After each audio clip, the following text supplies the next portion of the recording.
ABCD ഇതൊരു Bajaj Pulsar 220 ആണ്.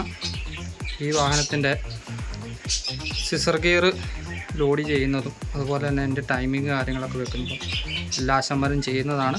പക്ഷേ പല ആളുകളും ഇത് ചെയ്യുന്ന ഒരു അവസരത്തിൽ ഞാൻ ചെയ്യുന്ന രീതി ഒന്ന് വീഡിയോ ആയിട്ടിടണമെന്ന് പറഞ്ഞിരുന്നു.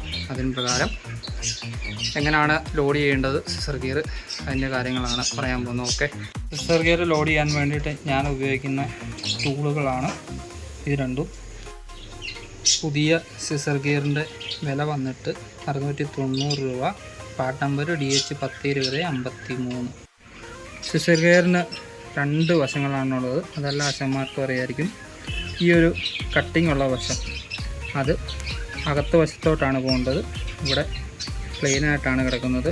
കാരണം ഇതിനെ അപേക്ഷിച്ച് ഈ സൈഡിനെ അപേക്ഷിച്ച് ഈ സൈഡിന് ഒരു പൊടിക്ക് നീളക്കൂടുതലുണ്ട്. അപ്പം നമ്മളിത് തല തിരിച്ചും ഇടാൻ പറ്റും. പക്ഷേ ഇട്ട് കഴിഞ്ഞാൽ ഈ വശം ലെങ്ത് കൂടുതലുള്ളതുകൊണ്ട് ഇത് പുറം വശത്തോട്ട് വന്നു കഴിഞ്ഞാൽ നമ്മുടെ ആ സിസർ ഗിയറിൻ്റെ ആ കവർ അടപ്പ്, ഈ ഒരു അടപ്പ് ഇതിനുള്ളിലേക്ക് ഇതിങ്ങനെ കയറി കിടന്നു കഴിഞ്ഞാൽ ഇത് കറക്റ്റായിട്ട് കയറാതെ വരികയും ഇതിൻ്റെ ഉള്ളിൽ വരുന്ന ഈ ഒരു നീഡിൽ ബെയറിങ് ഡാമേജ് സംഭവിച്ച് ഒരു ഒരച്ചിൽ സൗണ്ട് പോലത്തെ ഒരു മൂളിച്ച സൗണ്ടൊക്കെ കൂടാൻ സാധ്യതയുണ്ട്. അപ്പോൾ ഇത് ഇങ്ങനെയാണ് കിടക്കേണ്ടത്, ഇങ്ങനെയല്ല. അപ്പം നമ്മൾ ലോഡ് ചെയ്യുമ്പോൾ ശ്രദ്ധിക്കുക.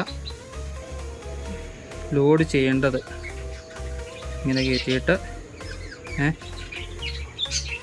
ഒരു പോർഷൻ ഇതിങ്ങനെ കണക്ക് കൂട്ടുക. 1 2 3. ഓക്കെ, 3 വിരി. ഈ ഒരു ടൂള് ഇത് ലോഡ് ചെയ്യാൻ വേണ്ടിയിട്ടാണ് നമ്മൾ ഉപയോഗിക്കുക. ഇത് ഇവിടം തൊട്ടേ ഇതിന് ലോഡ് വരുന്നുണ്ട്. അതായത് ഈ പകുതി ഭാഗം തൊട്ട് അര, അതിനെ അപ്പോൾ അരയായിട്ട് കൂട്ടുക. അര 1 2 എന്നിട്ട് നേരെ പ്രസ് ചെയ്ത് അകത്തേക്ക് കയറ്റുക. അപ്പോൾ അത് കറക്റ്റായിട്ട് നിൽക്കുന്നത്. സിസർ ഗിയറിൻ്റെ ഉള്ളിൽ അകത്തും പുറത്തൊരു വാഷറുണ്ട്, കട്ടി കുറഞ്ഞൊരു പ്ലെയിൻ വാഷർ. അതിട്ട് ഇടാൻ മറക്കരുത്. ഇതിൻ്റെ ടൈമിംഗ് മാർക്ക് എല്ലാവർക്കും അറിയാവുന്നതാണ്. അത് പ്രത്യേകിച്ച് പറയേണ്ട കാര്യമില്ലല്ലോ. ഇങ്ങനെ കറക്റ്റാക്കി വെക്കുക. ചെയ്ത് ഒന്ന് അകത്തേക്ക് കയറ്റുക. ഇതേപോലെ ടൈമിങ് കാണാൻ പറ്റുന്നു എന്ന് വിചാരിക്കുന്നു. ഈ ഒരു മാർക്കും ഇതിൻ്റെ ഇവിടെ ഒരു മാർക്കുണ്ട് കേസിൽ, അതും കോയിൻസൈഡായിട്ട് വെക്കുക. ക്രാങ്കിലെ മാർക്ക് വന്നിട്ട് എല്ലാവർക്കും അറിയാം, പ്രത്യേകിച്ച് വിശദീകരിക്കേണ്ട കാര്യമില്ല. ഞാൻ ചെയ്യുന്ന ഇതൊന്ന് പറഞ്ഞു എന്ന് മാത്രം. കറക്റ്റായിട്ട് കയറ്റി വെക്കുക. മോഡലിലത്തെ ആ മാർക്ക് കാണാൻ പറ്റുന്നുണ്ടെന്ന് വിചാരിക്കുന്നു. നമ്മുടെ ക്രാങ്ക് ബാലൻസറിലെ മാർക്കും ഈ ഒരു മാർക്കും അതുപോലെ തന്നെ നോർമലി നമ്മുടെ ക്രാങ്ക് മേലെ ഈ ഒരു മാർക്കും ഈ ഒരു മാർക്കും.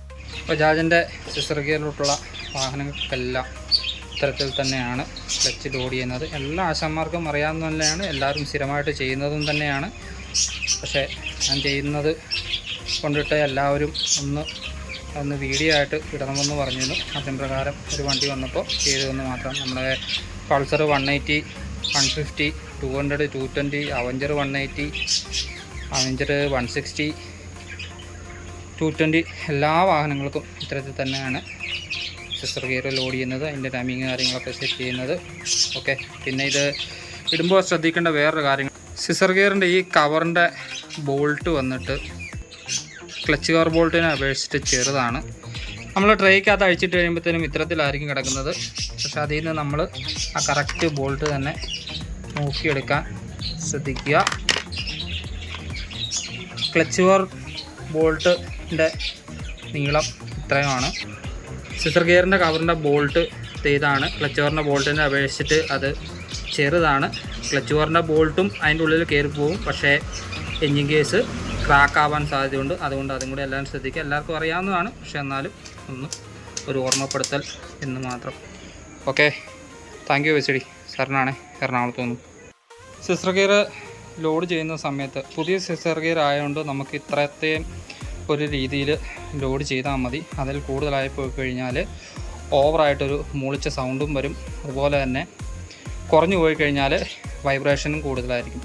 നമ്മൾ ഉപയോഗിച്ച സിസർ ഗിയർ ആണെന്നുണ്ടെങ്കിൽ ചിലപ്പം ഈ പറഞ്ഞ പോലെ ഈ 2.5 3 ചിലപ്പം അതിലും ഒരു പൊടിക്കൊക്കെ ചിലപ്പോൾ കൂടുതലായിട്ട് ഇടേണ്ടതായിട്ട് വരും. ആ സ്പ്രിങ്ങിൻ്റെ ടെൻഷൻ അനുസരിച്ച് നമുക്കത് ലോഡ് ചെയ്യുന്ന സമയത്ത് നമുക്കത് മനസ്സിലാക്കാൻ സാധിക്കും.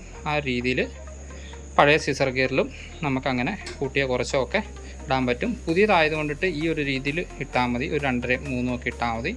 ഇല്ലാന്നുണ്ടെന്നുണ്ടെങ്കിൽ ഓവറായി പോയി കഴിഞ്ഞാൽ മുളിച്ച സൗണ്ടും അതുപോലെ തന്നെ കുറഞ്ഞു പോയി കഴിഞ്ഞാൽ വൈബ്രേഷൻ വരും. Okay, thank you.